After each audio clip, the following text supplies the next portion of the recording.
Gak lama, Mawar ini ngangkat tangannya. Yang nggak tahu dari mana dapatnya di tangan dia itu udah ada pisau. Sekarang, sambutlah sakit yang lebih hebat. Sakit saat ajal menjemputmu. Ada apa? Mari bersenang-senang, calon mayit.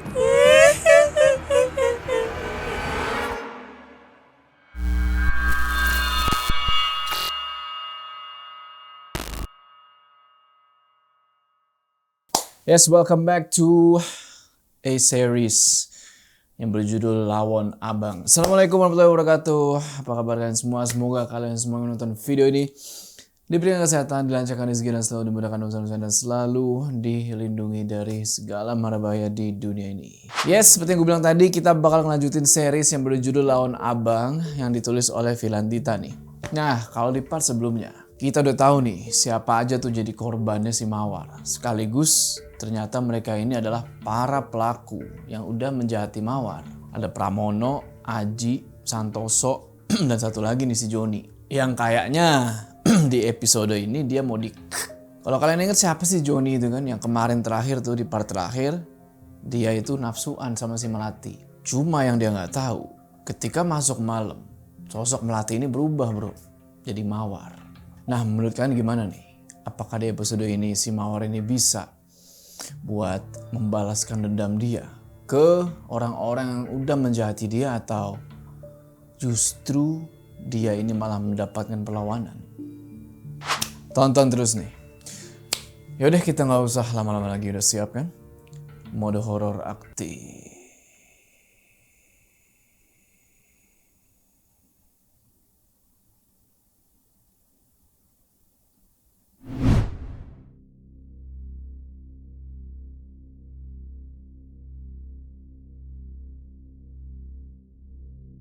Mau kemana, Kang?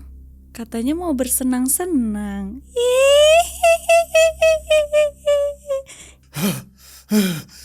Jangan. Pergi kamu. Pergi. Katanya ndak takut. Kok ngompol toh, Kang?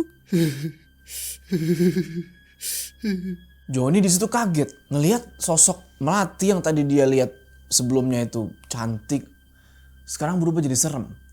Otomatis dia mundur nih. Nah, cuma karena si Joni ini masih kobam berat nih, ya masih melayang-layang palanya. Dia lari lah tuh sambil agak sempoyongan ke arah semak-semak tinggi. Dia ngumpet tuh di balik semak-semak berharap Mawar ini nggak bisa nemuin dia. Cuma ketika dia lagi ngumpet, tiba-tiba si Joni ini nyium bau bunga Kamboja. Ya nggak tahu dari mana asalnya, ditambah dia ini juga ngedengar suara.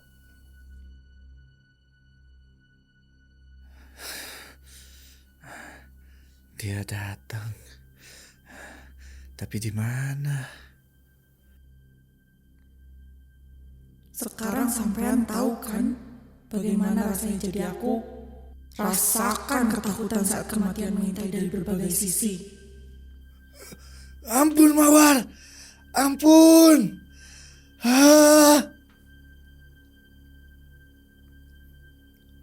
Akan aku buktikan, Joni.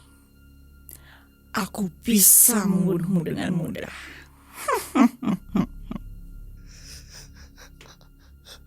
Ampun Mawar.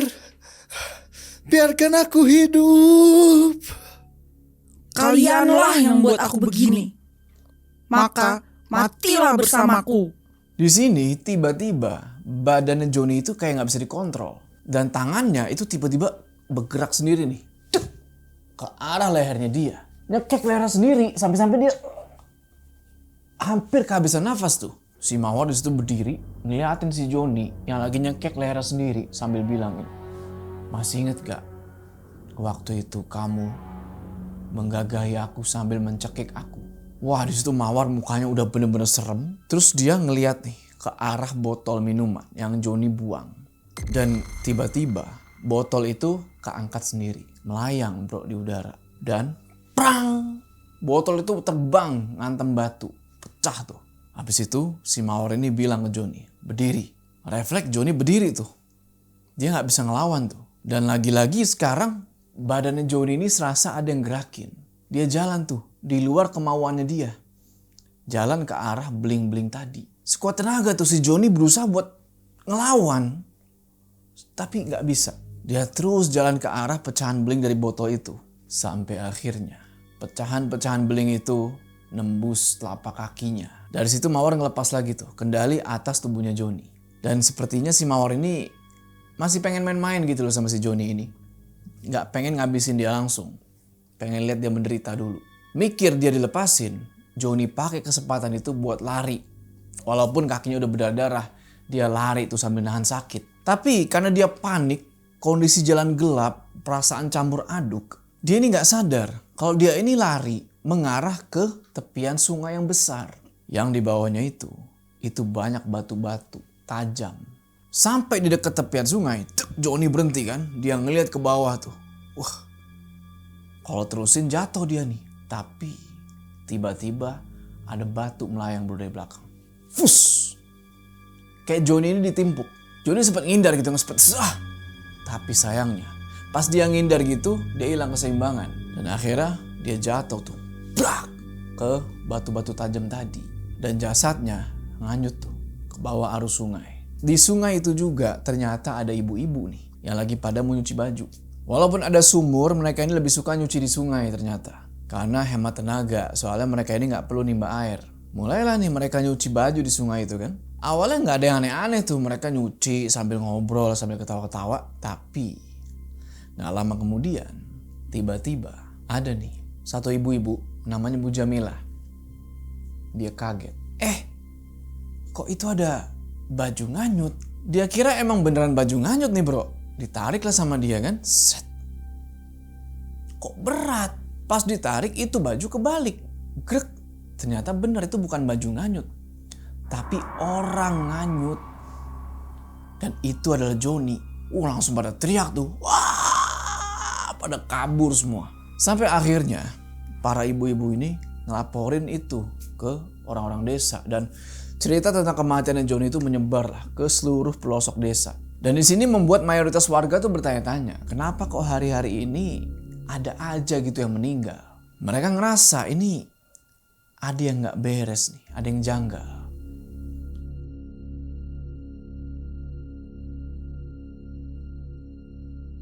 Johnny dan Aji wis meninggal Apa? Gimana bisa, Eyang? Ini tidak mungkin kan? Tenangkan dirimu, Santo. Terus nasibku gimana, Eyang? Aku belum mau mati. Nggak ada pilihan lain. Kita harus minta bantuan Sunandar. Pak Lenandar? Siapa yang bakal kesana jemput, Eyang? Sedangkan kondisiku masih begini. Aku aja tidak bisa ke kamar mandi sendirian. Biar Eyang yang pergi. Kita harus cepat, Santo. Mawar benar-benar mengamuk. Kalau terlambat sedikit saja, bisa-bisa kowe juga mati.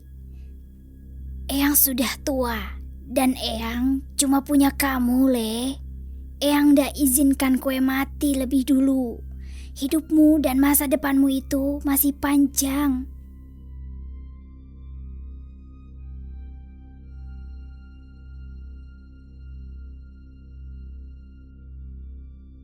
Rumah siapa ini, Eyang? Ndak usah banyak tanya. Tugasmu cuma mengantarkan aku, Bagio. Eyang Putri sama si petinggi desa tuh si Pak Bagio itu lagi ada di depan sebuah rumah. Dia ketok-ketok tuh pintu kan, tok tok tok tok tok tok tok, berharap ada yang keluar nih. Dan gak lama, bener, ada satu orang yang keluar. Mbok, sampean datang kemari jauh-jauh ada apa? Sopanlah sedikit, Nandar. Kowe ndak mau menyuruhku masuk. Aku wis datang jauh-jauh ke sini. Ngapunten. Monggo, masuk dulu, Mbok.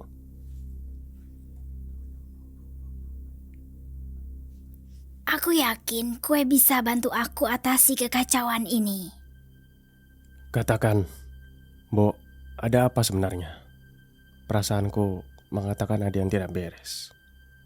Ada masalah besar, Nandar. Santo, dia dalam bahaya. Apa? Bagaimana bisa, Mbok? Yang Putri di situ sebelum ngejawab kayak kayak siap nggak siap dia mesti ceritain semuanya nih. Dan pada akhirnya dia ceritain lah tuh semuanya ke si Sunandar ini setelah nyuruh Bagio buat pergi ngebeli beberapa barang yang dia butuhin di situ. Jadi begitu. Aku rasa kali ini aku membutuhkan bantuanmu, Le. Simbo harap kue mau memberikan bantuan. Ini penting karena ini berkaitan dengan nyawa Santoso. Kue mau membantuku kan?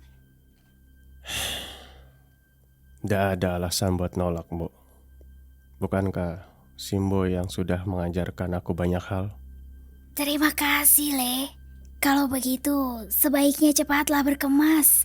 Santoso sendirian di rumah. Kita harus sampai sebelum petang. Singkat cerita, pulanglah nih si Eyang Putri sama Sunandar tuh ke rumah. Dan mereka ini langsung ketemu sama Santo yang lagi nunggu tuh sendirian di rumah sambil ketakutan. Nah, Sunandar langsung nih ngebuka pembicaraan. Santo, Pak Le, kasihan sekali kowe, Le. Nyawamu terancam bahaya. Teman-temanmu yang berharga mati nyaris bersamaan. Kowe pasti cemas yo. bukan cemas lagi Pak Le. Rasanya aku hampir edan. Setan perempuan itu mengincar aku. Tolong Pak Le, lindungi aku. Aku gak mau nyusul teman-temanku. Pak Le sudah datang. Semua bakal baik-baik aja. Nggak akan ada yang nyakiti sampean selama Pak Le di sini.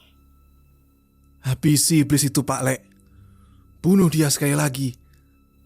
Karena itulah Pak Le datang, Le. Wis, istirahatlah. Tidurlah yang nyenyak. Pak Le tahu belakangan ini kowe kurang tidur. Bener Pak Le.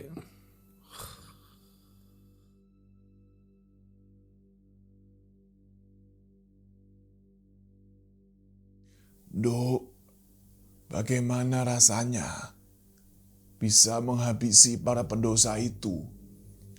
Apa sakitmu sedikit terobati?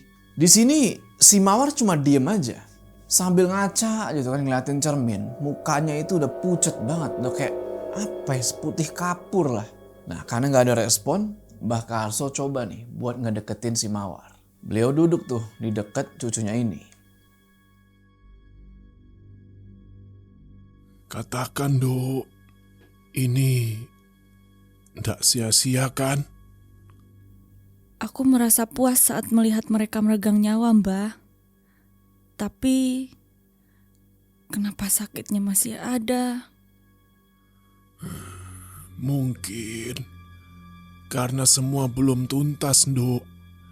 Maka dari itu tuntaskan. Kita ndak tahu berapa banyak waktu yang kita punya. Simbah udah tua. Mbah harap saat Mbah menyusul kamu, semua dendam dan sakit ini selesai. Maafkan aku yang pergi lebih dulu, Mbah. Bukan mauku. Tapi takdir begitu kejam merenggut kehidupan. Kita terpaksa terpisahkan dengan jalur kematian. Sayangnya aku mati dengan cara yang keji. Maafkan aku. Aku tahu hati sampean perih. Dan ini pasti menyiksamu, Mbah. Semua bukan salah kamu, Nduk. Ini salah mereka. Salah warga desa yang seenaknya memutuskan nyawa. Mereka berlaku seolah nyawamu tak berharga. Sudah. Ini sudah larut, Mbah. Saatnya manusia tertidur lelap. Tidurlah, Mbah. Tidur yang nyenyak. Dari situ, pintu depan rumahnya Mbak Karso tiba-tiba kebuka sendiri. Lalu si Mawar ini melayang, terbang keluar. Ngelakuin apa yang seharusnya dia lakuin malam itu. Terus Mbak Karso tutup itu pintu dan dia balik ke tempat tidur. Tempat Raga Mawar yang tertidur di situ. Demi dirimu, Mbah telah melawan garis takdir yang tak adil. Saat hidup, Mbah mungkin akan terus menderita. Dan setelah kematian, Mbah akan disambut rasa sengsara di neraka.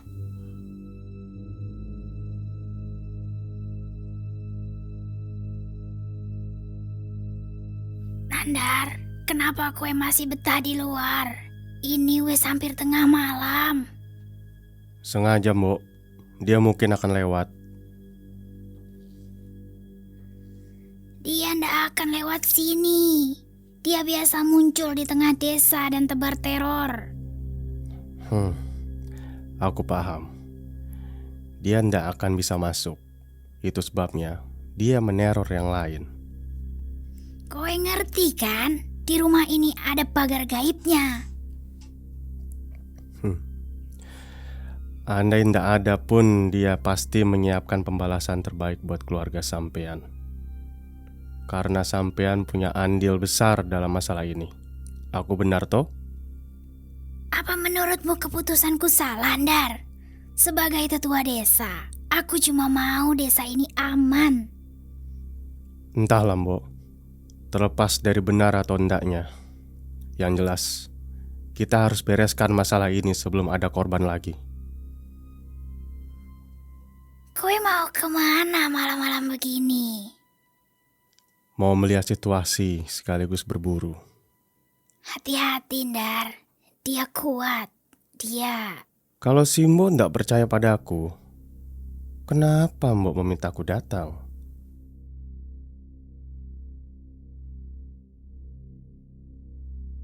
Suasana desa waktu itu hening. Malam itu hening. Jalan desa itu kosong. Orang-orang seakan-akan takut buat keluar. Di situ, di jalan desa itu, cuma ada Sunandar. Desa yang biasanya itu malam hari masih ada orang jalan, sekarang tuh udah sepi luar biasa. Kalian mungkin bertanya kenapa? Jawabannya adalah karena Mawar ini sudah menebar teror. Yang benar-benar ngebuat warga itu ketakutan, coy. Sampai mereka ini gak berani keluar, ngumpet di rumah mereka masing-masing. Nah, pas lagi jalan sendirian gitu, Sunandar nih, tiba-tiba dia ini dikagetin sama sosok Mawar yang melayang. Terbang tuh dia ngelewatin Sunandar sambil ketawa-ketawa. Tapi di situ Sunandar gak takut sama sekali. Dia malah nantangin Mawar. Apa yang kau tertawakan, bocah? Nasibmu yang suram atau cara matimu yang mengenaskan? Aku pikir seharusnya kowe menangis saja. Sopo kowe? Dak penting siapa aku. Sing jelas, aku yang bakal menghentikan terormu, setan. Kowe wis mati. Pulanglah ke neraka. Aku ndak akan berhenti sebelum mereka juga mati. Mereka semua harus mati. Kalau begitu, kowe harus berhadapan denganku. Jangan ikut campur. Mawar teriak kencang banget sampai ngebuat angin tuh berterbangan. Di situ Sunandar merem tuh. Karena saking kencangnya angin, dia merem supaya matanya itu nggak kemasukan debu. Di situ si Mawar tiba-tiba ngedeket dan nyekek nih leher Sunandar. Tapi di sini Sunandar gak bergeming. Dia tetap diem sambil terus komat-kamit baca mantra. Gak lama tangannya ini tiba-tiba bergerak. Seakan-akan kayak ngelepasin tenaga dalam nih bro. Nah pas diginiin, dar, itu sosok Mawar. Wah mental. Malam itu Mawar gak duga kalau ada orang yang bisa ngelawan dia. Dan karena hentakan dari Sunandar tadi, Mawar ini jadi lemes. Karena energinya lumayan besar ternyata. Dan di situ Mawar gak punya pilihan lain. Selain dia mesti melarikan diri. Dia berubah jadi asap tuh. Hilang. Makanya, jangan remehkan aku, bocah. Kowe bukan apa-apa.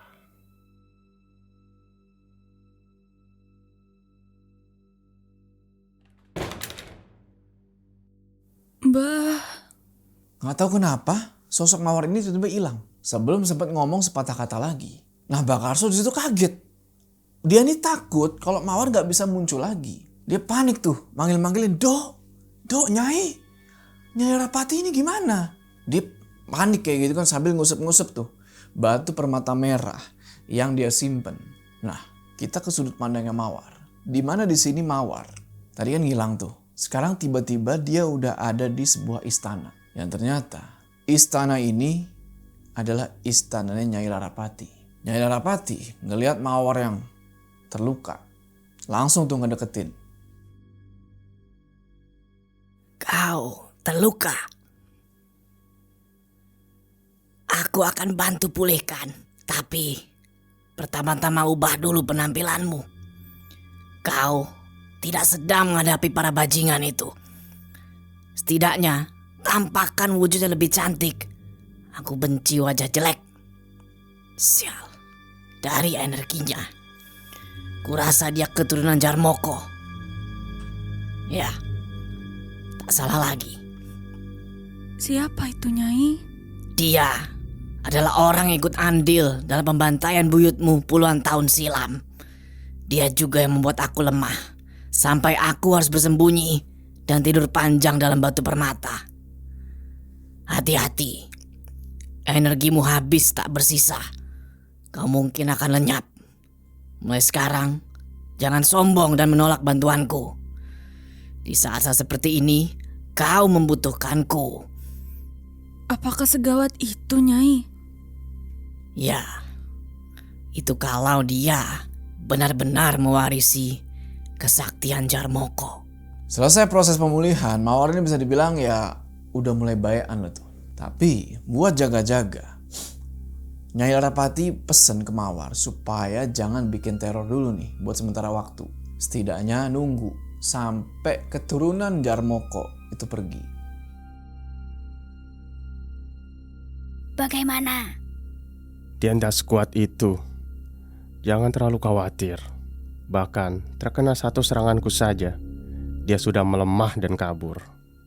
Jadi gue bisa bantu mengatasinya? Hantu merah itu bukan apa-apa. Abis ngomong gitu, tiba-tiba 4 temennya Santoso itu keluar dari kamar dan nanya, bener begitu Eyang? Orang ini bisa ngusir Mawar Eyang?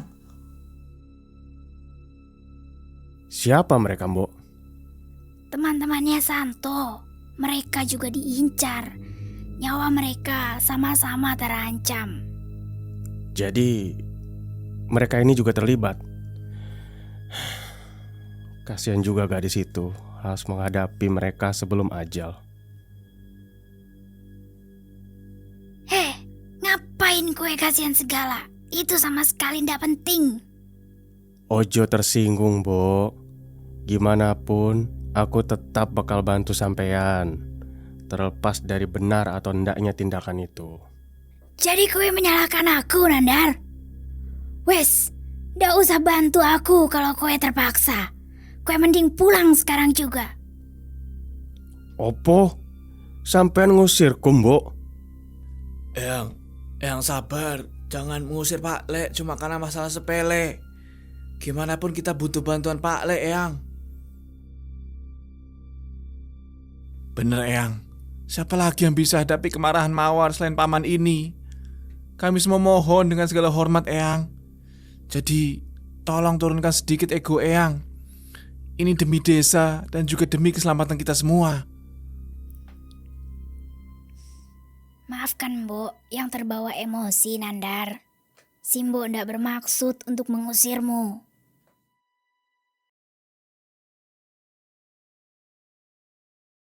Setelah ngedengar kabar kalau Mawar ini terkalahkan kemarin malam, satu warga yaitu si Bu Jamila itu langsung bergerak cepat. Dia pergi nih ke rumahnya si Eyang Putri. Pengen ketemu sama Sunandar. Pengen cerita tentang apa yang dia lihat sebelum kejadian teror malam itu. Terus beberapa menit jalan, akhirnya Bu Jamila sampai nih di depan rumahnya Eyang Putri. Dia ketemu lah nih sama si Sunandar. Dan langsung disapa. Sunandar langsung tahu kalau si Jamila ini pengen nyari Eyang Putri. Ya udah langsung disuruh masuk. Habis itu Sunandar masuk nih ke dalam rumah. Dan gak lama kemudian keluarlah nih si Eyang Putri. Gak pakai basa-basi langsung lah tuh Bu Jamila ngasih tahu kalau ada sebuah rahasia besar nih yang pengen dia sampein. Ngedenger itu, Eyang Putri langsung bilang, ayo kita bahas di dalam. Wis, coba ceritakan. Saya diteror, Eyang. Kowe datang ke sini cuma mau bilang kalau kowe diteror. Semua warga juga diteror sama demit sial itu. Bukan cuma kowe.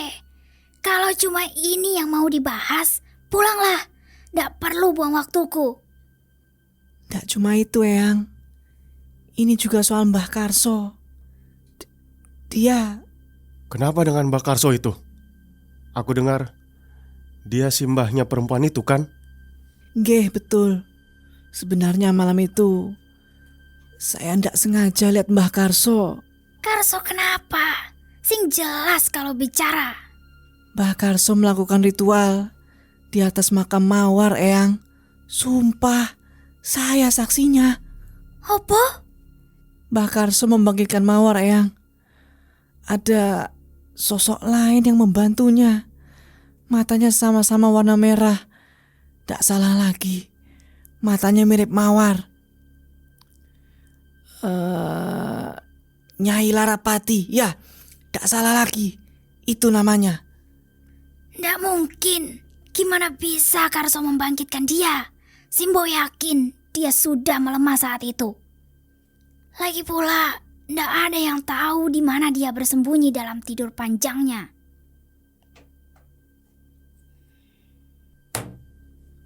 Kertawani, pantas saja wajah tuanya ndak asing. Setelah aku ingat-ingat, dia mirip bapaknya, Ki Kartasakti, si dukun biadab itu. Jadi Mbah Karso anak dari Ki Kartasakti, dukun paling ditakuti puluhan tahun lalu. Nandar, kita mestinya cepat bertindak. Jangan sampai Ratu Sial ini kembali kirimkan bala dan wabahnya buat dapatkan tumbal. Aku memang sama bejat, tapi aku ndak mungkin biarkan warga desa ini yang jadi korban. Nggih, Mbok. Kita buat woro-woro, kumpulkan seluruh warga desa malam nanti. Kita tangkap Mbak Karso untuk diadili.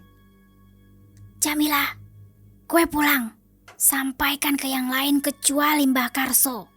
Nanti jam 5 sore ada kumpulan di balai desa. Mampir ke rumah Bagio, suruh dia ke sini, mengerti? Nggih, Eyang. Saya pamit.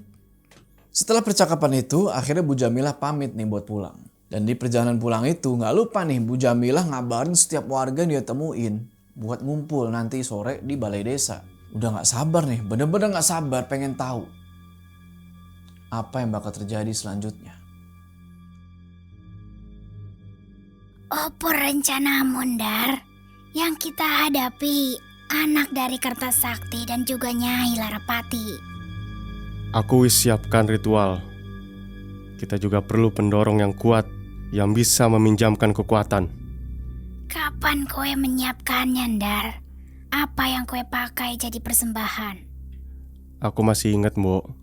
Sepulang perempuan tadi, aku langsung siapkan semuanya. Mbok bisa lihat, di dapur ada karung berisi kepala kerbau. Bagus. Mereka berdua siap-siap tuh buat ninggalin rumah. Sementara si Santoso masih molor dia tuh, nggak dengar kabar apa-apa. Eyang Putri di sini masih ngerasa tenang karena dia beranggapan kalau masih ada nih yang ngejaga rumahnya. Jadi wujud yang jaga sekarang ini itu sosoknya perempuan. Matanya itu hitam semua. Dan sosok ini gak main-main, bro. Eyang Putri bilang, nginstruksiin, jaga rumah, jaga Santoso, dan siap-siap. Mungkin sewaktu-waktu kamu akan saya panggil kalau saya butuh. Seperti yang gue bilang tadi, sosok ini perempuan, matanya hitam legam. Mungkin kalau kita lihat penampilannya itu agak mengenaskan. Tapi sosok ini gak main-main, coy. Kekuatan dia ini gak bisa diremehin. Nah, singkat cerita di balai desa, orang-orang semua udah pada ngumpul tuh. Dan Eyang Putri langsung ngebuka omongan. Semuanya, kumpul. Ada hal penting yang mau saya sampein. Si Bagio tuh, tangan kanan Eyang Putri bisa dibilang lah, maju. Doi ngasih pembukaan lah tuh. Bla bla bla bla bla, pembukaan sampai akhirnya Eyang Putri nerusin nih. Ngebahas inti kenapa mereka semua dikumpulin di balai desa itu. Karso adalah Kertawani, anak Ki Kertasakti, si dukun biadab yang dulu menumbalkan warga desa kita. Satu lagi yang perlu kalian semua tahu, Kertawani atau Karso sudah melakukan ritual pembangkitan. Dia membangkitkan Mawar karena tak terima cucunya mati. Kalian semua harusnya tahu kita harus bagaimana, iya toh? Tangkap Pak Karso! Bunuh dia! Bakar dia hidup-hidup! Bunuh saja dia! Tangkap! Malam nanti kita tangkap dan arak dia keliling desa. Biarkan hantu sialan itu menyaksikannya sendiri.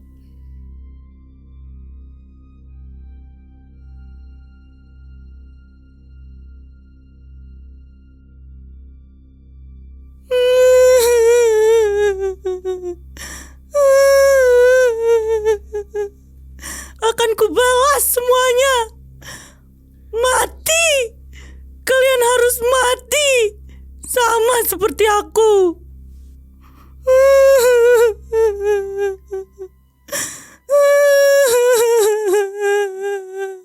Di depan bongkahan kayu runcing, tempat waktu itu Mawar jatuh.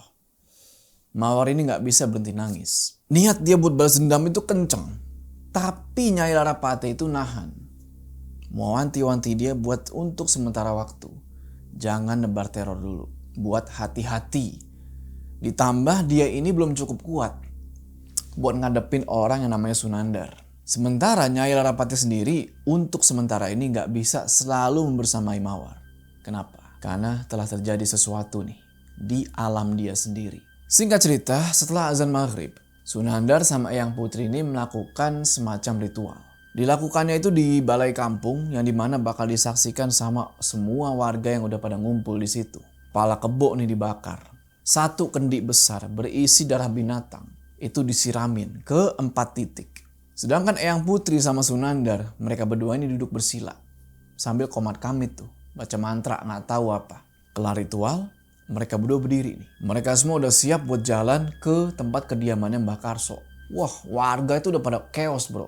Udah pada marah, emosi, pada teriak, dasar keluarga biadab, keluarga pengabdi setan. Mending kalian mati saja. Wah, pokoknya marah semua tuh. Mereka ini pengen Mbah Karso diadili dan dihabisi. Padahal mereka ini lupa kalau sebenarnya mereka lah yang punya andil. Kenapa Mbah Karso bisa sampai seperti itu? Ngubah Mbah Karso yang penyabar baik sama warga jadi seorang pengabdi setan.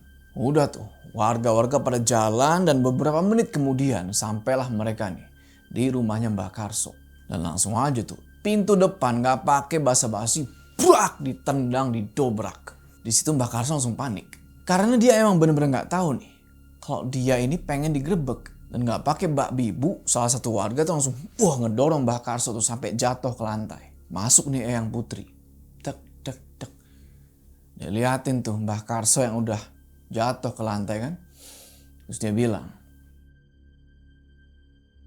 Kertawani, aku merasa bodoh karena sama sekali tidak mengenalimu.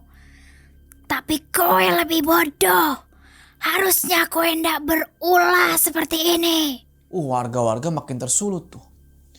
Mereka bilang, telanjangi Eyang. Arak keliling kampung gara-gara kowe. Mawar itu neror desa. Dasar pengabdi setan. Wah, pokoknya rame banget tuh, ricuh. Nah, di tengah situasi yang panas kayak gitu, ada nih satu ibu-ibu tahu-tahu nerobos gerombolan sambil bawa pisau dan ngarahin pisau itu ke leher Mbah Karso. Cas! Tapi anehnya pisaunya itu meleset. Malah ke arah pundaknya Mbah Karso. Jadi yang kena cerot itu pundaknya Mbah Karso. Ibu-ibu ini adalah Bu Yayu, ibunya Aji. Dan di sini dia udah marah pasti. Dia bilang ke Mbah Karso tuh, gara-gara kowe anakku mati, Aji mati. Salah opo Aji sampai cucu kamu membunuh dia? Di situ Mbah Karso cuma diem aja. nggak jawab apa-apa. Dia liatin tuh kan satu persatu warga yang udah ngumpul tuh di dalam rumahnya dia. Sampai akhirnya dia bilang, Piye rasane kehilangan? Sakit toh? Anakmu mati karena anakmu terlibat Yayu. Dia... Diam kowe Kersawani. Gak usah banyak ngomong. Kalian yang diam. Selama ini, aku tidak pernah melawan saat kalian menjauhiku, menghinaku, menjuluki mawarku sebagai anak iblis. Kurang sabar piye aku. Aku ndak akan mengingat-ingat identitas sebagai Kartawani. Ndak akan membangkitkan mawar dari kubur. Andai kalian tidak menghabisinya. Nggak semua dari kami terlibat. Tapi kenapa kami semua ikuti teror? Ini nggak adil. Karena kalian ikut senang atas kematian putuku. Kalian tidak punya hati. Mawar, dia tidak pernah bahagia selama hidup. Mati pun kalian buat dengan cara hina. Tidak ada satupun dari kalian yang peduli dengan kematiannya. Aku menggali makam dan mengantarnya sendiri ke liang lahat. Sekarang jawab aku. Kalau kalian bahkan tidak mampu memanusiakan manusia, lalu kalian ini opo, ha? Mawar kan bukan manusia. Dia itu anak iblis. Anak setan. Kalianlah yang lebih pantas disebut setan. Selama hidup, Mawar tidak pernah jahat. Wislah, tidak ada gunanya bicara dengan orang-orang tidak berhati nurani. Eyang Putri di situ langsung motong omongannya Mbak Karso dan nyuruh warga-warga tuh buat nyeret dia. Udah tuh, para warga pun langsung narik si Mbak Karso keluar dari rumah. Diseret tuh keliling desa bro. Sambil Mbak Karso ini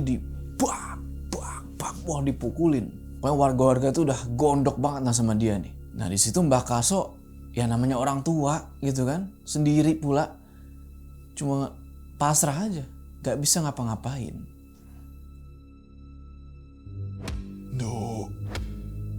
Mbah berharap bisa melihat seluruh dendammu terbalas.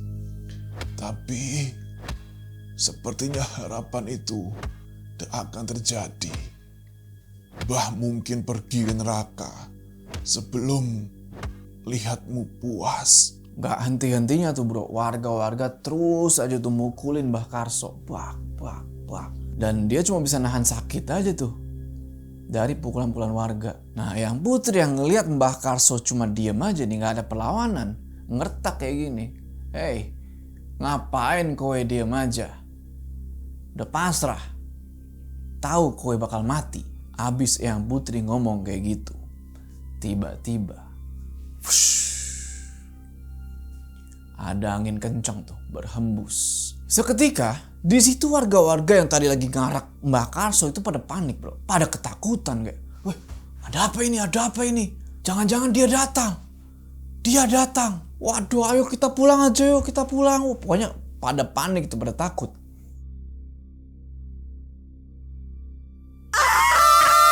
Lepaskan Simba! Lepaskan! Atau kalian mati!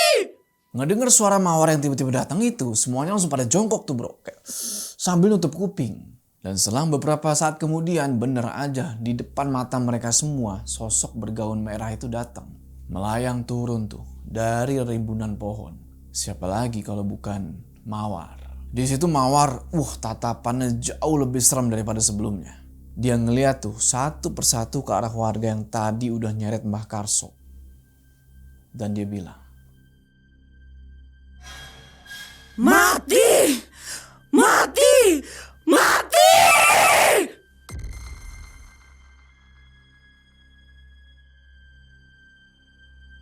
Mawar itu sekarang udah serem banget bro. Dia lagi melayang di atas kerumunan warga-warga yang lagi pada ketakutan. Di situ Mawar sebagai cucunya Mbak Karso bener-bener marah ngeliat kakeknya digituin. Mawar perhatiin tuh satu persatu orang di antara kerumunan itu. Pertama yang dia lihat adalah Bu Jamila. Nah habis itu terbanglah dia nih kan. Sat. Masuk ke dalam kerumunan itu. Cuma Sunandar sama Eyang Putri nggak tinggal diam di sini coy. Mereka berdua maju. Ada di barisan paling depan. Seolah-olah siap jadi tameng buat para warga di situ. Nah di sini Eyang Putri sama Sunandar berduduk bersila. Dan mulailah mereka nih baca-baca mantra. Terus baca-baca mantra sementara Mawar tuh masih terbang tuh ngedeket. Sampai kira-kira sejengkal nih. Jarak Mawar sama Sunandar bro. Di situ barulah teng. Sunandar melek. Dan tiba-tiba ini Mawar berhenti kayak cek. Kayak ada yang nahan dia di situ. Mawar di situ cuma bisa gerakin matanya doang. Tapi dia nggak bisa bergerak sama sekali. Tangan, kakinya semuanya nggak bisa. Nah ngeliat kesempatan itu. Sunandar langsung gerakin tangan kanannya. Dan dia beginiin si Mawar. Wah di situ mental si Mawar bro. Buas. Sampai tersungkur jatuh. Mawar terus berusaha bangkit nih. Pengen ngebales. Tapi tiba-tiba nggak tahu dari mana munculnya. Di kakinya Mawar. Muncul rantai. Kakinya si Mawar diikat di situ. Sontak Mawar sama Mbah Karso kaget. Eyang Putri sama Sunandar udah tuh. Mereka senyum-senyum aja situ. Artinya rencananya berhasil nih. Nah Sunandar di situ bilang, rantai itu mampu membelenggu sekaligus menyerap energi. Kowe jangan banyak tingkah Mawar. Digituin bro sama Sunandar. Nah ngelihat Mawar sudah keikat sama rantai kayak gitu. Warga-warga yang tadi ketakutan nih bro. Oh itu balik lagi. Wih berhasil nih ditangkap sama Sunandar. Ayo kita gebukin Mbah Karso lagi. Gitu mereka. Lanjutlah tuh bro. Digebukin Mbah Karso tuh. Bapu. Dan emang wah udah kacau lah tuh. Orang tua digebukin sama banyak orang gitu. Membabi buta pula. Ya Mbah Karso gak bisa ngelawan sama sekali. Udah lemes aja tuh. Gak bisa ngapa-ngapain. Malam itu ketika Mbah Karso lagi digebukin kan. Sempat terjadi aksi dorong-mendorong lah nih bro. Antara warga karena saking ricuhnya nih, saking chaosnya. Dorong-mendorong sampai akhirnya gak sengaja Mbah Karso ini kedorong ke satu alat pengupas kelapa yang ujungnya itu runcing. Dan kalian tahulah apa yang terjadi selanjutnya. Alat itu benar-benar nancep di dadanya Mbah Karso.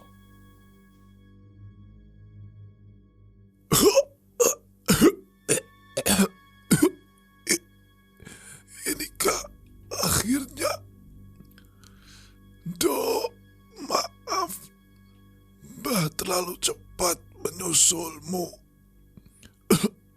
Mbah harap Mbah bisa menyaksikanmu membalas mereka. Selamat tinggal Mawarku. Asyhadu alla ilaha illallah wa asyhadu anna Muhammadar Rasulullah. Mbah. Tunggu aku, Mbak. Akhirnya Mbah Karso meninggal di sini. Menghembuskan nafas terakhir dia. Warga cuma bisa natap datar aja tuh. Kayak nggak ada sedih atau apa, nggak ada sama sekali. Mereka kayak apa ya? Ya udahlah, emang lu sudah pantas mendapatkan itu. Wah Mawar yang lagi dirantai tuh nggak bisa nolong kan? Wah di situ dia nangis kenceng-kencengnya tuh. Sampai air matanya dia itu berubah jadi darah. Emang si Mawar ini udah meninggal. Tapi ternyata dia tuh masih mampu ngerasain yang namanya sedih. Apalagi pas ditinggal sama si mbahnya nih di depan mata dia sendiri. Nah setelah si Mbah Karso ini meninggal, Eyang Putri nunjuk nih bro ke arah Mawar. Habisi dia. Mawar nggak bisa apa-apa di situ. Cuma nunduk aja tuh. Sebenarnya marahnya tuh luar biasa, tapi dia nggak bisa ngapa-ngapain. Sampai-sampai energinya Mawar ini habis. Tapi di sisi lain nih, yang orang lain nggak sadar, ada yang merhatiin dari kegelapan. Sepasang mata hitam legam duduk di satu batang pohon yang jaraknya nggak jauh dari situ.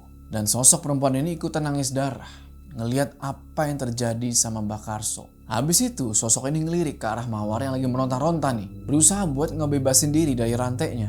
Dan Mawar yang ngerasa ada energi besar yang lagi merhatiin dia, nengok juga nih.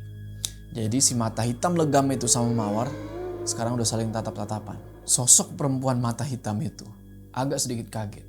Karena ketika dia lihat Mawar, dia ini ngelihat kilas balik kisah tragis Mawar yang kelihatan nyata banget di mata dia. Jadi gini bro, bisa dibilang dua sosok ini itu saling bisa baca pikiran nih. Inikah kisahku dulu? Rupanya kau dan aku sama. Setelah itu tiba-tiba sosok bergaun hitam bermata legam itu, si Mariana namanya, melesat turun tuh. Set, sampai di sampingnya Mawar. Sontak warga kaget tuh dan lari tuh kocar-kacir. Nah, Eyang Putri yang nyaksiin itu, dia tahu siapa perempuan ini kan.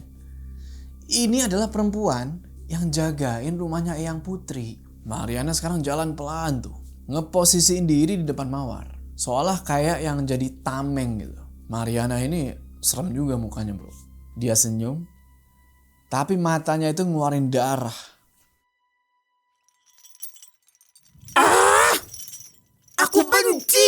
Aku benci ketidakadilan. Aku benci para pendosa. Rantai ini putus. Malam ini aku bersamamu.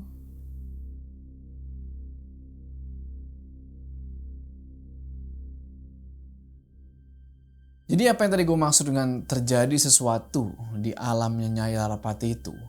Jadi istana Nyai Larapati ini lagi perang bro. Jadi lagi ada perang nih di alamnya dia nih. Nah sampai suatu ketika datanglah nih prajuritnya si Nyai Larapati ini ngabarin kalau istana seorang ratu namanya Ratu Anyelir itu udah berhasil dikuasai. Nah dari situ barulah bro Nyai Larapati balik lagi nih ke alam manusia.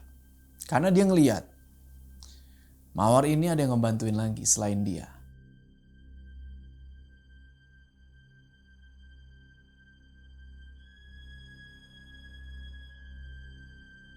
Bagaimana ini Mbok? Rantai gaibnya sudah terlepas. Ikatan sampean juga wes terpatahkan. Dua makhluk di depan sana. Mereka sama-sama kuat. Dan opo, Ndar? dua-duanya memiliki nafsu ingin membunuh yang tinggi, Mbok. Tidakkah si Mbok merasakannya juga? Iyo, aku paham. Sekarang piye?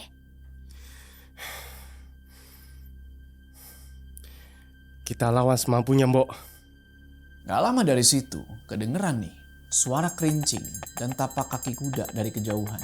Disusul sama kabut. Warnanya kemerahan tuh, gak tahu dari mana. Ngelihat itu, Eyang Putri makin pucet. Karena dia tahu bakal ada sesuatu yang besar nih datang. Jadi gini, sedikit kilas balik soal Eyang Putri gitu aja. Emang Eyang Putri ini sewaktu muda itu emang nyalinya udah gede. Cuma sekarang beliau ini udah tua gitu loh.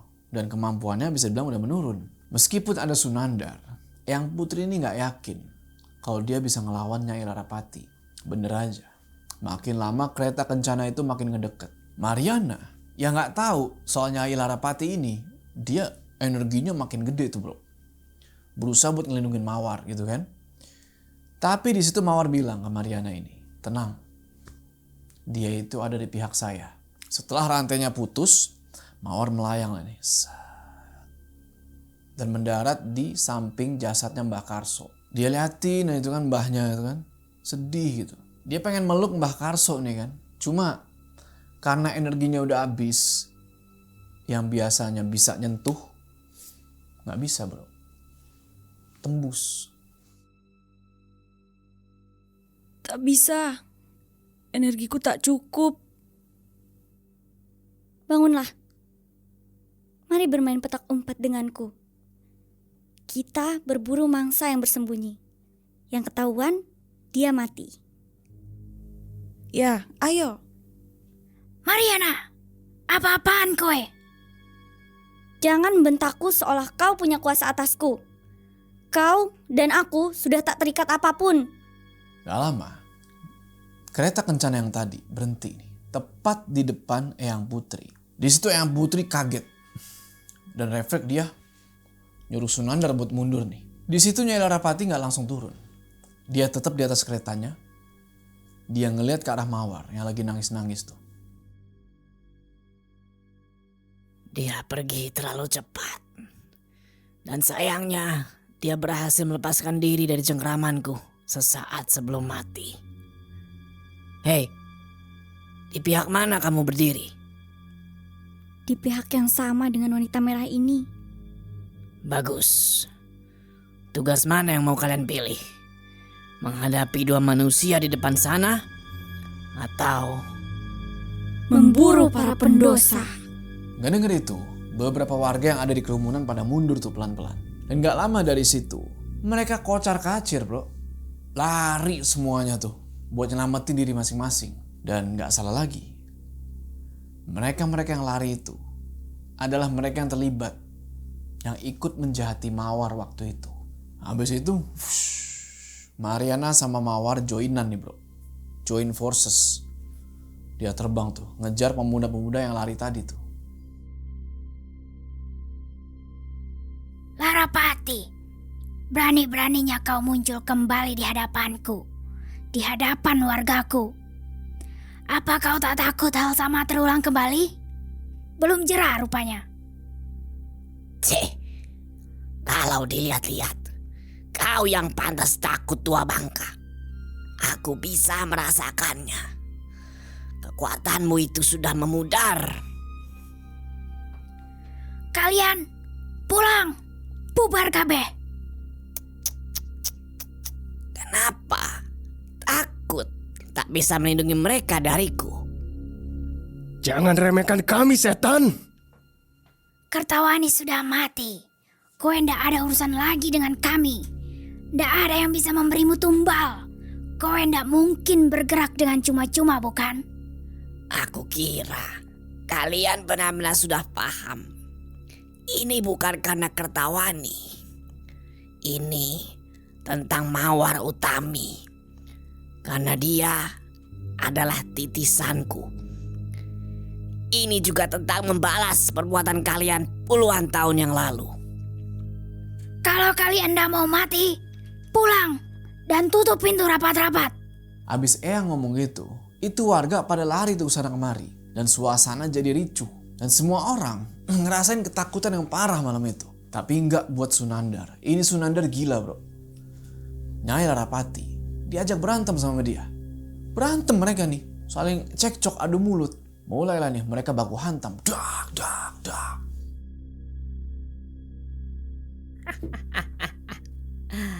Apa ini? Seluruh kekuatan yang kau punya lemah.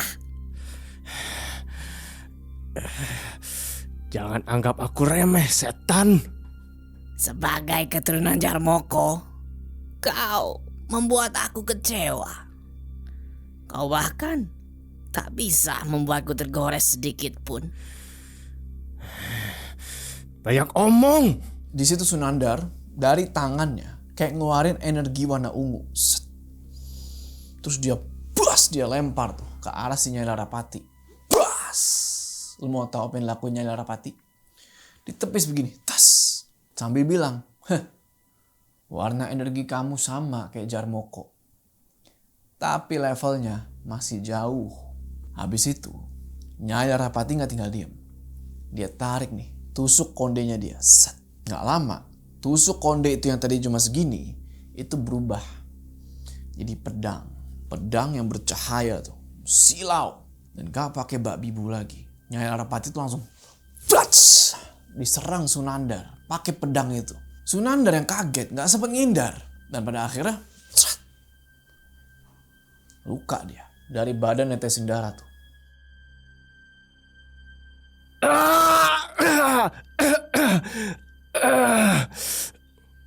Sunandar, Mundur, Bo. Pergi. Selamatkan dirimu dulu, Mbok. Aku sing bakal nahan setan betina ini.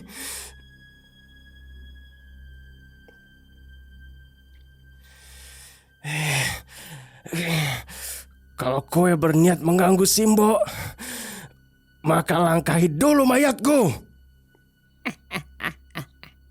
Dengan senang hati. Setan betina ini masih baik hati karena tak menyerang organ vitalmu. Aku masih ingin melihatmu menderita. Keturunan Jarmoko.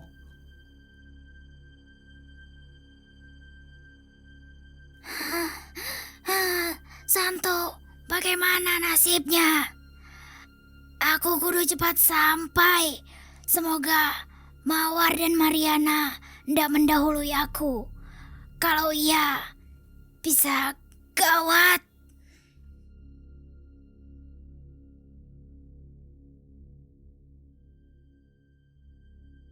Malam itu, Mawar lagi joinan kan sama si Mariana tuh. Dan mereka lagi melayang tuh, terbang, ngejar pemuda-pemuda yang lari tadi. Sampai dalam proses kejar mengejar itu, Mawar ini berhenti di satu dahan pohon. Nah, karena Mawar berhenti, Mariana juga ikut berhenti. Ada satu pertanyaan yang Mawar mau tanyain. Kenapa?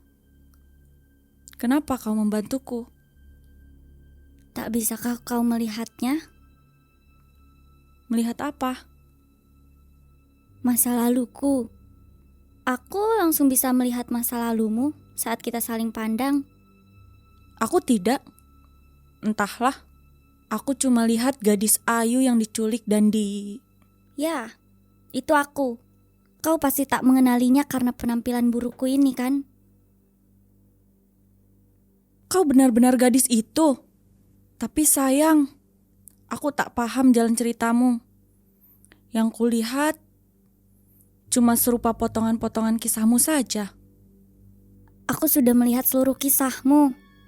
Sebab itu, aku bisa kembali mengingat pahit manisnya hidupku yang terlupa. Apa yang terjadi padamu? Mau tahu? Mendekatlah, akan kuperlihatkan kisahku. Nah, Mariana bilang kalau dia mau memperlihatkan kisahnya. Mawar ngedeket. Sampai muka, udah ketemu muka nih. Mariana begini nih, kayak nempelin jidat dia ke jidatnya Mawar. Nah, pas udah kayak gitu, kebuka lah semua tuh. Kelihatan semuanya, semua peristiwa masa lalu yang udah nimpa Mariana.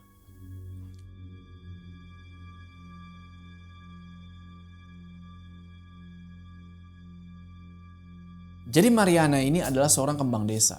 Yang dimana nih perempuan cantik banget bro. Dan kalau ada laki-laki ngeliat pasti tergila-gila. Dan ada satu nama nih yang sangat tergila-gila sama Mariana. Namanya itu Den Bima. Den Bima adalah salah satu orang terkaya di desa itu. Ceritanya buat bisa ngedeketin Mariana, Den Bima ini, Bima gitu ya, minta bantuan sahabatnya Mariana nih, namanya Nilam. Awalnya Nilam ini gak mau. Karena mungkin dia tahu lah sifatnya Bima atau apa gitu kan. Cuma Bima ini ngiming-ngimingin. Dijanjiin kalau nanti bakal dapat apa, dapat upah gitu kan. Sampai akhirnya Nilam ini mau. Tapi ternyata Bima ini gak hanya pengen sekedar deket aja sama Mariana. Tapi dia ini pengen, sorry nih ya, nyicipin badannya Mariana. Sampai di satu titik Mariana sama Bima ini ketemu. Dan di sini Bima tuh kayak maksa-maksa gitu bro. Sampai akhirnya Mariana nggak mau. Tolong lepasin saya, tolong biarin saya pergi. Nah di sini Bima marah bro. Dia bilang sombong kamu itu cuma gadis miskin yang mukanya cantik. Nah bukannya ngelepasin Mariana, Bima ini semakin menjadi-jadi, semakin kurang ajar gitu sama si Mariana ini. Ditambah Bima juga manggil nih, kroni-kroninya gitu dipanggil-panggilin buat apa ya? Sorry nih ya bahasanya tuh buat menikmati si Mariana di situ. Mariana udah berontak-berontak di situ kan, pengen kabur tapi tengkuk dia dipukul tuh. Sampai-sampai Mariana ini nggak sadarin diri. Habis itu Mariana dibopong nih rame-rame, dibawa ke satu rumah kosong. Dan setibanya di rumah itu, ya lu tau lah apa sebenarnya rencana mereka dari awal kan. Ya Mariana habis lah tuh kan. Dikeroyok. Sampai di giliran laki-laki yang terakhir nih, yang mau mencicipi Mariana gitu istilahnya. Di sini Mariana berontak lagi. Dia maki-maki tuh orang, dia ludahin muka itu orang. Cuma karena orang ini dalam pengaruh kobam, pengaruh minuman keras, dia marah, dia tampar tuh, si Mariana, dia cekek sampai Mariana itu nggak bisa nafas. Di situ Mariana udah lemes, nafasnya udah mau habis, tapi karena nih laki-laki mabok berat, dia terus cekek tuh sampai leher Mariana patah. Leher patah. Apa yang terjadi? Ya, Mariana ini mati. Ngelihat Mariana mati di situ, semua laki-laki yang ada di situ langsung pada pucat. Mereka mikir nih, waduh, mati. Terus gimana nih jasadnya gitu kan? Sempet bingung tuh mereka. Sampai akhirnya ada yang punya ide gila nih. Gimana kalau kita masukin jasadnya Mariana ini ke dalam karung? Ya udah, masukin dalam karung terus tinggalin aja di pojokan rumah kosong itu. Dan bener, itu yang mereka lakuin. Mariana dimasukin ke dalam karung, terus ditinggalin gitu aja di pojokan. Habis itu mereka semua pergi. Jadi kayak seolah gak terjadi apa-apa gitu. Gak ada rasa bersalah sama sekali. Cukup sampai di sini. Apa yang kau lakukan saat itu? Persis seperti yang kau lakukan sekarang. Aku memburu dan membunuh mereka. Aku benci para lelaki bejat melebihi apapun. Mereka semua tak pantas untuk hidup. Kenapa kau jadi sedih? Kau mengasihaniku. Jangan konyol. Kisahmu tuh sama saja. Yang aku tahu dari kamu tuh cuma sebagian. Kau membatasinya dariku. Kenapa? Karena saat kau melihatnya, aku pun juga. Hatiku yang mati kembali merasakan sakit yang entah sudah berapa lama aku lupakan. Aku mengerti. Di sana. Kali ini, biarkan aku yang tunjukkan caraku. Silahkan. Mawar di situ cuma duduk aja tuh di atas dahan pohon sambil ngeliatin Mariana. Dan gak lama, di balik semak-semak itu ada yang lagi ngumpet. Namanya Diki. Diki ini lagi takutan. Dan tiba-tiba dia ini ngedenger suara patahan tulang. Dia lagi ngumpet, ngintip nih. Ngeliat itu suara apa sih? Dari mana suara itu? Tapi pas dia lihat, dia gak lihat apa-apa. Gak ada siapa-siapa. Sempet agak lega dia di balik semak-semak itu. Tapi yang dia gak tahu, dia ini udah diintai. Nyari apa, Mas?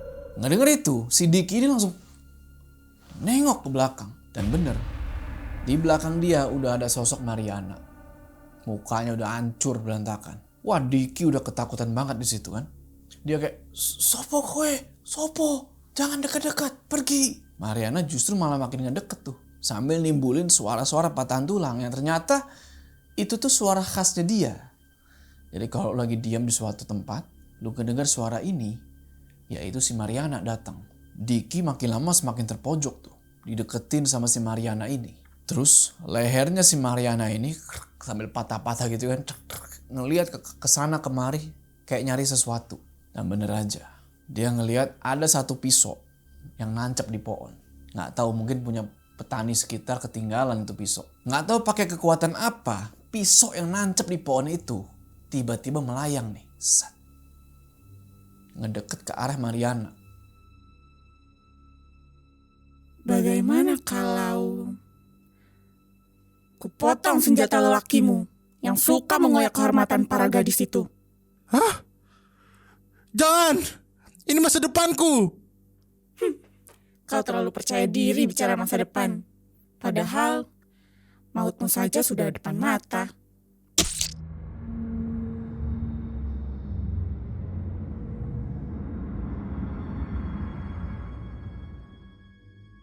Hei, apakah ini sudah cukup?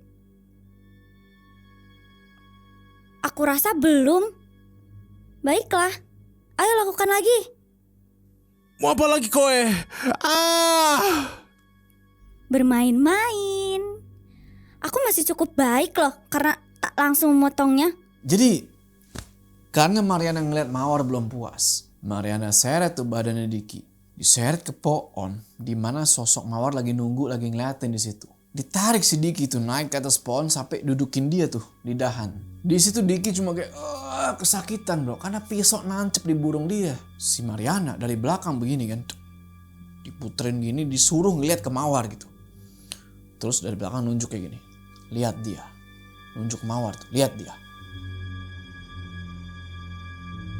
Lihat dia. Tidakkah kau merasa bersalah telah menghabisi satu nyawa tak bersalah? Apa bedanya denganmu setan? Kau juga berniat menghabisiku kan? Aku berbeda. Aku hanya membunuh para pendosa. Dan kau salah satu orang dari laki-laki laknat itu. Mawar, aku mohon, suruh teman hantumu itu berhenti. Kalau enggak, aku bisa mati. Si Diki mohon ampun tuh sama si Mawar malam itu. Sambil nahan sakit dari burung sama cengkraman Mariana nih. Yang pelan-pelan mulai pindah ke leher nih. Mawar cuma diem aja tuh ngeliatin Diki yang wah parah kayak udah mau mati. Mawar, ampun Mawar. Dibandingkan lainnya, cuma aku loh yang paling sebentar meniduri dirimu. Ampun. Aku bisa mati kalau begini. Memang itu yang ku mau. Mariana, lakukan. Lanjutkan pertunjukannya. Hei, mau tahu ndak bagaimana caraku mati? Tolong!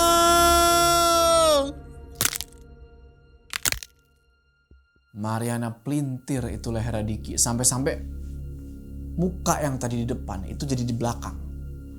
Muter itu kepala. Habis itu Mariana nanya ke si Mawar. Bagaimana perasaanmu? Entahlah, apa yang sudah mati sepertiku masih punya perasaan? Punya? Aku merasakannya. Dendam, cinta, dan kehilangan. Bahkan hati sosok tanpa nyawa ini bisa berdenyut nyeri saat sampean tinggalkan. Rasanya memang sesakit itu. Aku mengalami ini jauh sebelum kau. Aku kehilangan Simbah, kehilangan cintaku, sahabatku, dan hidupku dengan cara yang sangat hina.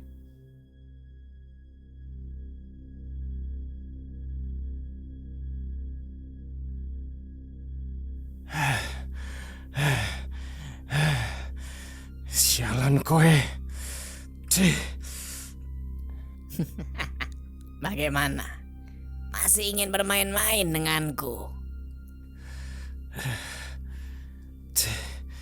Yang penting Simbo sampai dengan selamat. Ya, semoga dia tidak mati di tangan mantan penjaganya sendiri. Maksudmu apa? Pagar gaib yang kau perkuat sudah kuleburkan, bodoh. Kalau begitu, tidak ada pilihan lain selain melawanmu.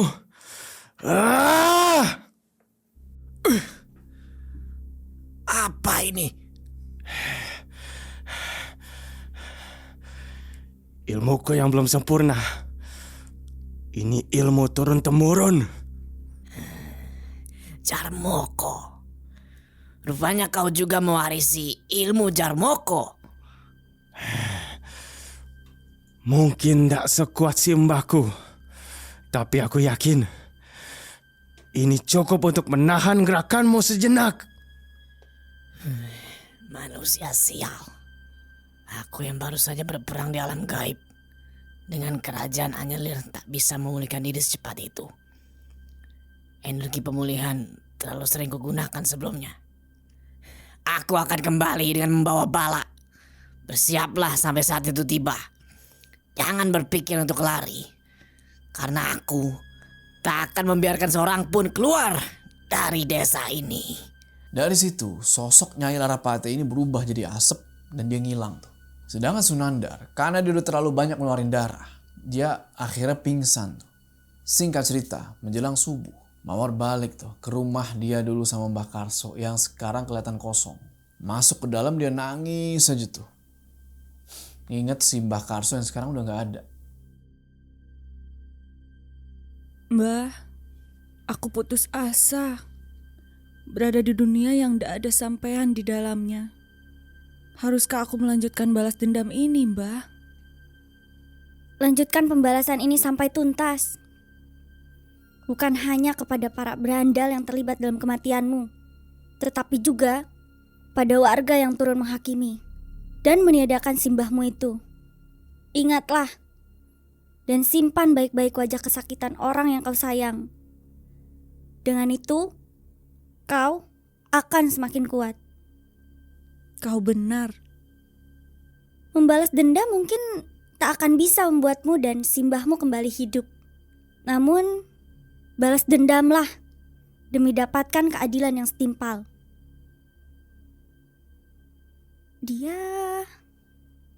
Ini jasadku.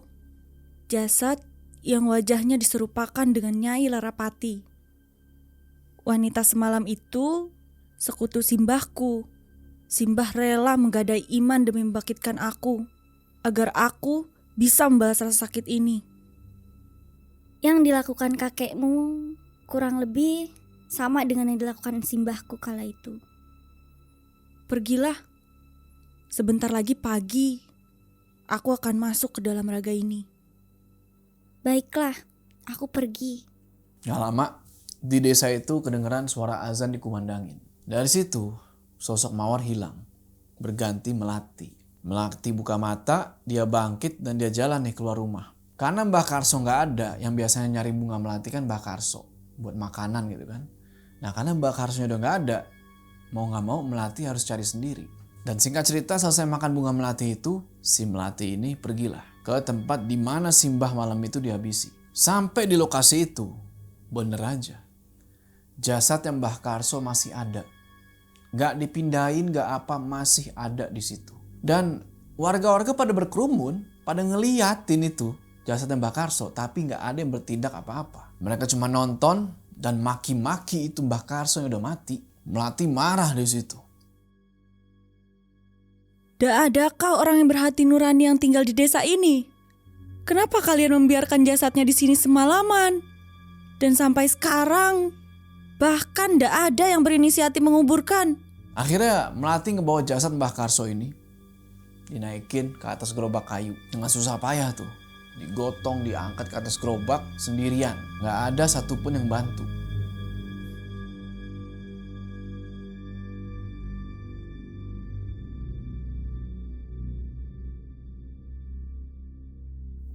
Tolong bantu buatkan makam untuk Mbah Karso. Kesian. Tidak ada yang bantu ngurus jenazahnya. Selama ini kita sama sekali tidak punya masalah dengan keluarganya toh. Nggih, Duk. Sehabis sarapan, Bapak kesana. Kasihan. Semasa hidup, dia orang baik. Keadaan yang membuatnya salah langkah. Warga desa memang sudah berbuat hal-hal yang sangat keterlaluan. Wajar saja Mbah Karso sakit hati. Ya wes, ini sarapannya wes siap. Sampean makan aja dulu, aku masih mau mandiin Bayu. Jadi ini adalah salah satu keluarga yang gak pernah gak pernah yang namanya itu mencaci maki keluarganya Mbah Karso. Makanya dalam hati mereka itu mereka masih ngerasa iba. Ngelihat kondisi yang bisa dibilang gak bener lah nih, apa yang dilakukan sama warga desa ini. Habis ngobrol-ngobrol, Pak Rofik sarapan, habis itu dia pamit. Pengen pergi ke rumahnya Mbah Karso. Nggak lupa nih, dia bawa cangkul tuh. Duk, sampean kerabatnya Mbah Karso yo. Pak D turut berduka cita atas apa yang menimpa Mawar dan Mbah Karso. Di mana Mbah Karso akan dimakamkan, Duk? Biar Pak D bantu menggali kuburnya. Matur nuwun, Pak D. Iya, Duk. Sampean persiapkan yang lain saja. Sebentar lagi Romlah juga akan datang membantu. Simbah, lebih baik dimakamkan di belakang rumah saja. Di samping makam Mawar.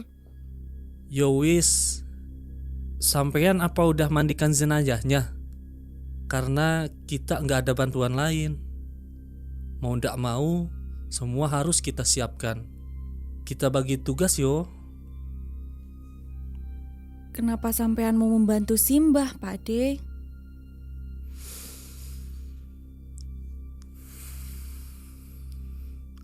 Mbak Karso orang yang baik, Duk. Begitu juga Mawar, cucunya. Keluarga kami tidak pernah ada masalah dengan mereka selama ini. Apa sampean tahu soal Mbah Karso yang bersekutu dengan Nyai Larapati demi membangkitkan Mawar? Sampean tidak membencinya? Pak D mungkin bisa saja melakukan hal yang sama kalau ada dalam posisi Mbah Karso. Dia begini karena warga sudah kelewatan menyakiti sampai menghabisi Mawar. Pak D merasa bersalah karena tidak bisa bersama Mbah Karso saat itu. Tepatnya sesaat setelah Mawar tiada. Kami di rumah sakit malam itu. Bayu demam tinggi. Kami baru pulang 2 hari setelah Mawar tiada. Kasihan sekali anak itu. Nasibnya begitu buruk. Wis, Pak D, mulai gali kubur dulu ya. Aku bersumpah, Pak De, wabah dan bala yang akan datang ini tidak akan menyentuh sampean dan keluarga sampean. Barang seujung kuku pun. Nggak lama Pak Rafiq datang, Bu Romlah datang nih sama Bayu. Sontak Bayu kaget di situ ketika dia ngeliat Melati. Karena anak kecil ini ngeliat bayangannya Mawar. Kelihatan jelas melekat sama Melati. Jadi ketika dia lihat Melati, sebenarnya yang dia lihat itu Mawar. Mbak Mawar, sakit ya Mbak? Apa masih sakit? Shh, nah bagus. Iki Mbak Melati bukan Mbak Mawar.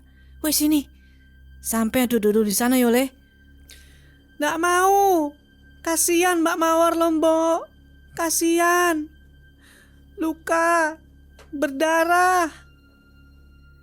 Duh, maaf yo. Tak biasanya dia begini. Apalagi ke orang yang baru ketemu. Tapi sepertinya Bayu ngira sampean ini Mawar. Dia masih belum ngerti soal kematian. Shh, wis yo Lek. Jangan sedih lagi. Mbah sudah ndak apa-apa. Bayu ndak boleh cengeng. Ayo hapus dulu air matanya. Duduk dulu di sana yo Lek.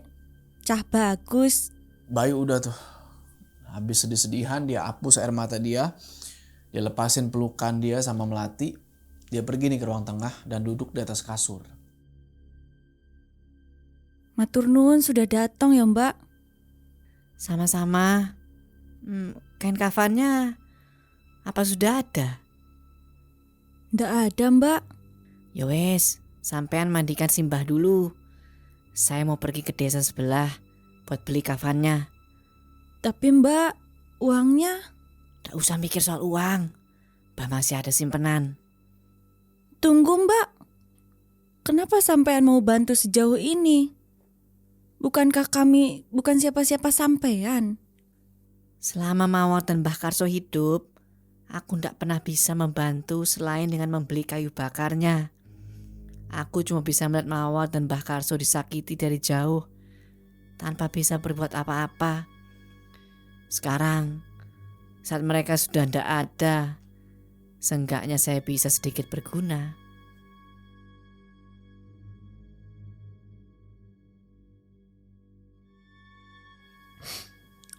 Udah pagi toh. Aku tidur nyenyak sekali semalam. Eyang ndak tidur? Astaga, apa sudah pagi? Ternyata yang Putri ini udah masuk duluan ke kamarnya Santo tadi malam. Di situ dia ketiduran dan bangun-bangun dia tuh dibangunin sama Santoso. Gak lama bangun, dia jalan keluar dari kamar dan ngebuka pintu yang ditempatin sama Sunandar. Tapi kamar itu kosong. Pucet langsung tuh Eyang Putri. Eyang, ada apa toh? Pak Lemu belum pulang. Semoga dia ndak kenapa-napa. Memang Pak Lek kemana? Kowe terlalu asik tidur sampai ndak mendengar apapun. Karso sudah mati. Bagus toh Eyang. Terus kenapa wajah yang pucat begitu? Mawar mengamuk, Santo. Mariana juga sudah ndak lagi melindungi kita. Sementara Nyai Larapati kembali muncul. Entah wabah dan bala opo yang dia bawa kali ini. Gara-gara manukmu, orang mbok kandangi sing bener. Wes lah, yang mau cari Pak Lemu. Eyang Putri akhirnya keluar rumah tuh buat nyari kemana ini Sunandar pergi. Dia jalan tuh, baru sebentar jalan gak jauh dari rumah. Tiba-tiba dia ngeliat tuh ada segerombolan orang lagi nandu. Gak tahu siapa tuh yang ditandu. Ternyata pas dilihat, pas rombongan itu lewat, lo mau tahu siapa yang ditandu? Sunandar?